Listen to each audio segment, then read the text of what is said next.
श्लोकों में अगर मुझे सबसे अधिक प्रिय कोई ये श्लोक है तो यही श्लोक है। कारण है, क्या कारण है? एक ही श्लोक में भगवान का स्वरूप, भगवान का स्वभाव और भगवान के प्रभाव का दर्शन कराया गया है। भगवान दिखते कैसे हैं, भगवान करते क्या है और भगवान कर क्या सकते हैं, ये तीनों का समावेश करके इस श्लोक को बनाया गया है। तो पहले भगवान दिखते कैसे हैं, तो बड़ा ही सुंदर श्लोक। सच्चिदानंद रूपाय विश्वोत्पत्त्यादि हेतवे तापत्रय विनाशाय श्री कृष्णाय वयं नमः। ये प्रथम श्लोक है। भगवान का स्वरूप कैसा है, ध्यान दीजिएगा। तो कहते हैं सच्चिदानंद स्वरूप। भगवान का स्वरूप कैसा है, तो सच्चिदानंद स्वरूप है। सत्य चित इति आनंद स्वरूपानंद। भगवान के तीन स्वरूप हैं, ध्यान दीजिएगा। पहला सत्य, दूसरा चित और तीसरा आनंद। अब इसमें अंतर क्या है? सत्य किसे कहते हैं? अच्छा, हम आप सत्य हैं? नहीं। हम संसार में जो भी वस्तु का दर्शन करते हैं, यद दृष्टम तद नष्टम, शास्त्र कहता है। इस दृष्टि से जो जो वस्तुएं दिखाई पड़ती हैं वो एक ना एक दिन समाप्त होने वाली है। वो क्या है? समाप्त होने वाली। और सत्य क्या है? तो सत्य में दो अक्षर है, स और त। शास्त्र कहता है सदा सर्वदा इति ही सत्यः स्वरूपः। जो सदा सर्वदा विराजमान है वो क्या है? सत्य स्वरूप है। तो ये सत्य स्वरूप कौन है? तो अंत में कहा श्री कृष्णाय वयम्। सत्य हम आप नहीं है, सत्य ये संसार नहीं है। अगर यहाँ कोई सत्य है तो केवल परमात्मा है महाराज। दूसरा स्वरूप बताया चित्त स्वरूप। चित्त स्वरूप का अर्थ क्या है? चित्त का दो अर्थ है, एक मन और दूसरा प्रकाश। ध्यान दीजिएगा, चित्त स्वरूप का दो अर्थ है, एक मन और दूसरा प्रकाश। अच्छा, आप बताइए, अभी यहाँ जितने लाइट लगे हैं सब बंद हो जाएगा तो क्या आपको दिखाई पड़ेगा? नहीं पड़ेगा। तो इसीलिए हम आप चित्त स्वरूप नहीं है। प्रकाश कौन है? जिससे प्रकाश प्रकट होता है वही क्या है? चित्त स्वरूप है। और वो कौन है? तो गोस्वामी जी लिखते हैं क्या? जगत प्रकाश प्रकाशक रामो। जगत प्रकाश प्रकाशक रामो। जगत प्रकाश प्रकाशक रामो। जगत प्रकाश प्रकाशक रामो। माया देश ज्ञान गुण धामो। ओ माया देश ज्ञान गुण धामो। तो गोस्वामी जी लिखते हैं वो प्रकाश स्वरूप कौन है? तो जगत प्रकाश प्रकाशक राम। जो सारे संसार को प्रकाश प्रदान करने वाले हैं वो कौन है? तो श्री कृष्णाय वयम्। कौन है? वो साक्षात परमात्मा है। तीसरा स्वरूप क्या है? तो कहा आनंद। अच्छा, आप विचार करिए, आनंद स्वरूप का, आनंद का क्या अर्थ होता है? संसार में जब हमें बढ़िया बढ़िया चीज मिलना लगता है, बढ़िया रहने को, खाने को, पीने को, धन प्राप्त होने लगता है, तो हम क्या कहते हैं, अरे महाराज बड़े आनंद में है। लेकिन आनंद का एक स्वरूप है, ध्यान दीजिएगा। जीवन में जब आनंद आता है ना, तो उस आनंद के बाद जीवन में फिर कभी दुख नहीं आता है। ये आनंद का स्वरूप है। तो हमारे आप में के जीवन में आनंद नहीं आता है, क्या आता है, सुख आता है। और सुख का भी एक स्वरूप है। क्या स्वरूप है? अगर जीवन में आज सुख है तो हो सकता है कल दुख आ जाए, संभावना बनी रहती है। लेकिन आनंद का ऐसा स्वरूप है कि अगर जीवन में एक बार आनंद प्रवेश कर गया तो फिर उस जीवन में कभी भी विपत्ति, दुख, कष्ट आने वाला नहीं। अच्छा, वो आनंद आता कब है जीवन में? विचार कर। तो आनंद शब्द का क्या अर्थ है? संत कहते हैं अहलादम न नारायणम द दर्शनम करोतु इति आनंदः। न नारायण किसका? परमात्मा श्री नारायण का। द दर्शनम करोतु इति आनंदः। जीवन में जब हम अपनी भक्ति पथ से उस परमात्मा का दर्शन करते हैं और उस परमात्मा के दर्शन से जो सुख प्राप्त होता है, उसी सुख का नाम है आनंद। तो जिस आनंद को हम संसार में ढूंढ रहे हैं, वो आनंद संसार में नहीं मिलने वाला है, वो केवल परमात्मा के चरणों में मिलने वाला है। तो ये भगवान का 3 स्वरूप है। भगवान करते क्या है? तो कहा विश्वोत्पत्त्यादि हेतवे।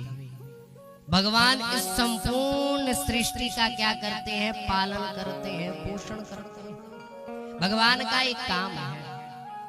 अच्छा, ऐसे समझो, परमात्मा कितना है? एक है। वही परमात्मा शिव रूप में प्रकट होता है और सृष्टि का संहार करता है।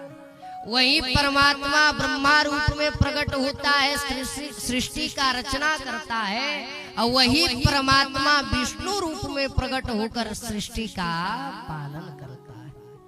तो परमात्मा का काम क्या है? तो विश्वोत्पत्त्यादि हेतवे, इस संसार का पालन ही करना हमारे गोविंद का काम है। अच्छा, उनके प्रभाव क्या है?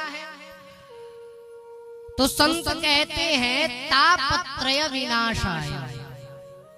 उस परमात्मा के शरण में हम जब जाते हैं तो उसके शरण में जाने से क्या होता है? तो हमारे जीवन के जो त्रिविध हैं, जिनके कारण हम संसार में दुख उठाते हैं,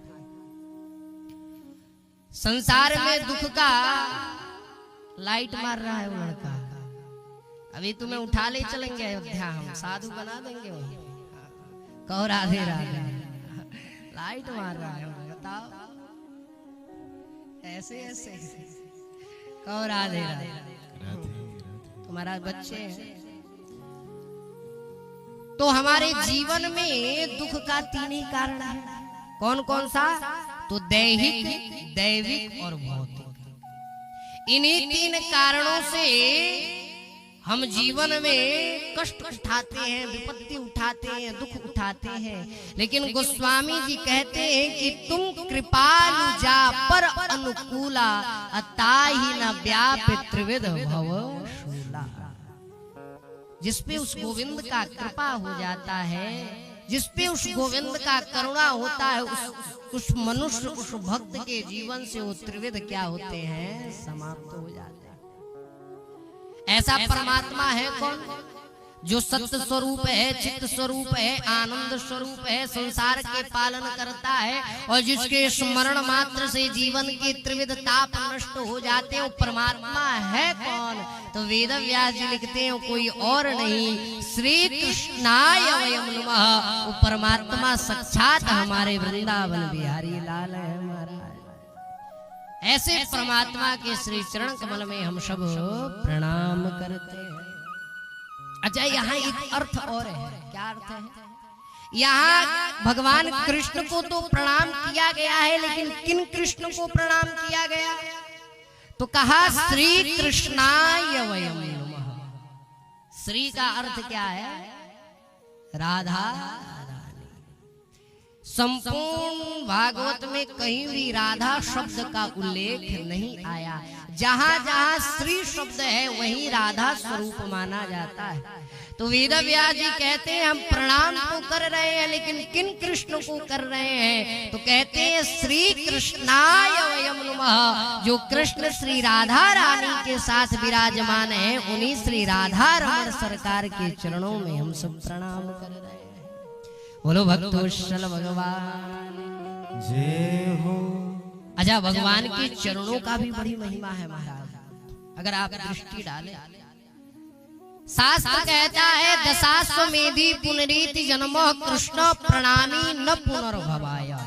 ध्यान दीजिएगा, जीवन में आप 100 अश्वमेध यज्ञ करेंगे, फिर भी संसार में आने का संभावना बना है, फिर भी संसार में आने का कहीं ना कहीं संभावना है। लेकिन अगर कृष्ण प्रणामी न पुनर्भवाय, अगर जीवन में एक बार भी हृदय से भगवान श्री कृष्ण के चरणों में प्रेम हो गया, तो फिर इस 84 लाख योनियों में चक्कर काटने की आवश्यकता। तो भगवान के चरणों की भी बड़ी अद्भुत महिमा है। मैं आपको दर्शन कराऊं। श्री राम कथा में एक पात्र आती है जिनका नाम माँ अहल्या है। आप लोगों ने नाम सुना होगा। गौतम नारी श्राप, गौतम जी ने श्राप दिया तो मेरी मैया अहल्या क्या बन गई? पाषाण की मूर्ति बन गई महाराज। गोस्वामी जी लिखते हैं खग मृग जीव जंतु तहनाई। जब माँ अहल्या के जीवन में विपत्ति आया, माँ अहल्या के जीवन में कष्ट आया, तो खग मृग जीव जंतु तहनाई। मनुष्य तो मनुष्य महाराज, पशु पक्षी भी साथ छोड़कर चले गए। सबने अहल्या का साथ छोड़ दिया, किसी ने साथ नहीं निभाया। लेकिन उस पाषाण से बनी अहल्या अपने दोनों हाथ को जोड़ी और खड़ी है और राह ताकती है। क्या? एक ना एक दिन मेरे राघव आएंगे और आकर मेरे कल्याण करेंगे। और भगवान जब विश्वामित्र जी के साथ जाने लगे और गौतम ऋषि के आश्रम के समीप आते हैं, तो राम जी ने प्रश्न किया, हे गुरुदेव, एक कैसा आश्रम है? यहाँ ना पशु है, ना पक्षी है, ना जीव है, ना जंतु है, ये आश्रम है कैसा? और ये जो पत्थर की मूर्ति बनी हुई नारी है, ये है कौन? तो विश्वामित्र जी कहते हैं, हे राम, चरण कमल रज चाहती, कृपा करहु रघुवीर।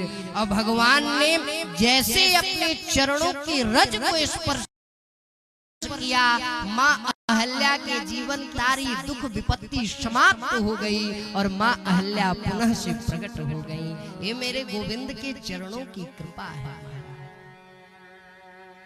बड़ा ही सुंदर एक साधक गाते हैं, हम लोग भी दो क्षण और कहते हैं, है कर्मात क्या उनके चरणों की रज में, जाकर के गौतम की नारी से पूछो, जाकर के गौतम की नारी से पूछो, है कर्मात क्या उनके चरणों की रज में, है कर्मात उनके चरणों की रज में, जाकर के गौतम की नारी से पूछो, जाकर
से पूछो।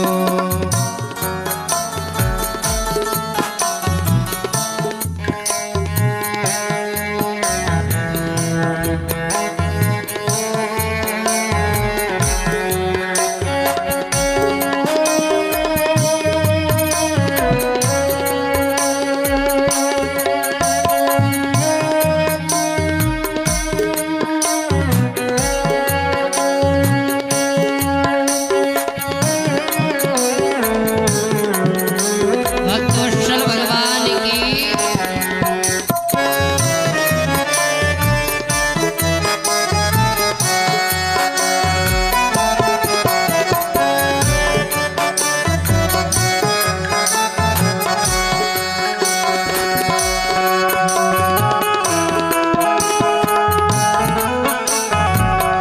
जय हो।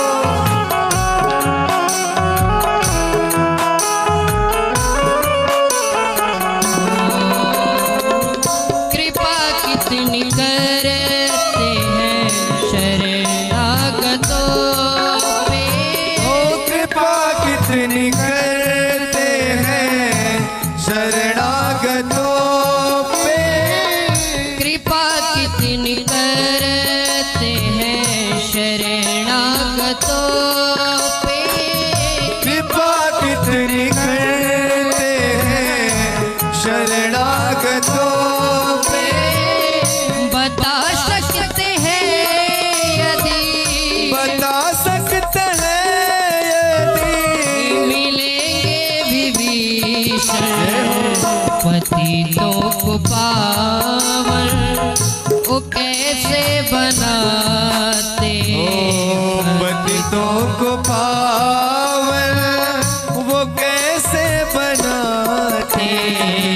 जा करके गौतम की नारी से पूछो। ओ जाकर के गौतम की नारी से पूछो। जा करके गौतम की नारी से पूछो। ओ जाकर के गौतम की नारी से पूछो है गर्मात क्या उनके चरणों की रज में। है करमात क्या उनकी चरणों के रज में। जा करके हरि बोल। गौतम की नारी से पूछो।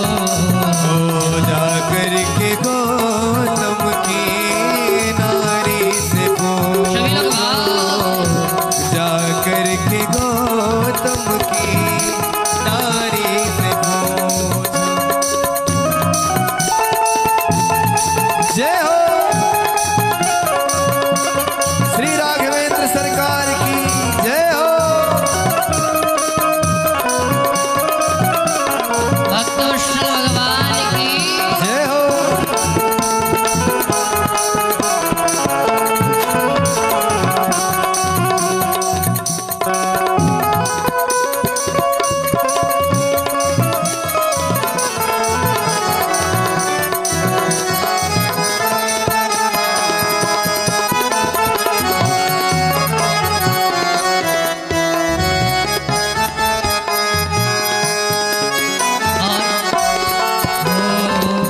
प्रभु कैसे सुनते हैं दुखियों की आहें।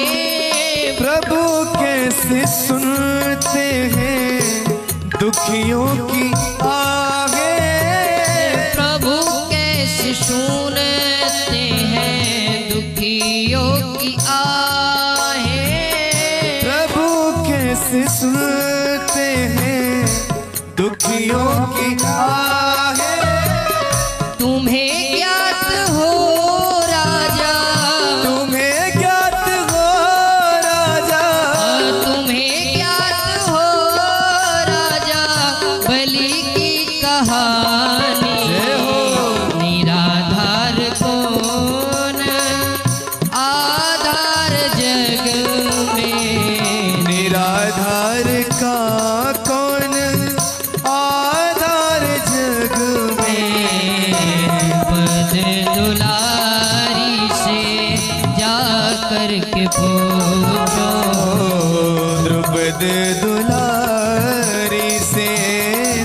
करके पूछो द्रुपद दुलारी से जा करके पूछो द्रुपद दुलारी से जा करके पूछो है कर्मात क्या उनके चरणों की रज में है कर्मात क्या उनकी चरणों की रज में जा करके गौतम की नारी से पूछो जा करके गौतम की नारी से पूछो जा करके गौतम की नारी से पूछो जा करके गौतम की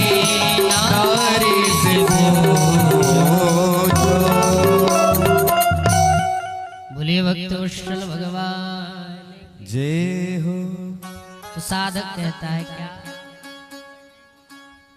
है कर्मात क्या उनके चरणों की रज में जा कर के गौतम के नारी से पूछो। शास्त्र कहता है क्या दशाश्वमेधि पुनरीति जन्मः कृष्ण प्रणामी न पुनर्भवाय। अगर जिस दिन हृदय से परमात्मा के चरणों में प्रेम से अगर एक बार भी प्रणाम हो जाएगा उसी दिन हमारे जीवन का सारा कष्ट समाप्त होके और उस प्रणाम का परिणाम प्राप्त हो जाएगा। आगे चलकर सुखदेव जी का अभिनंदन वंदन किया।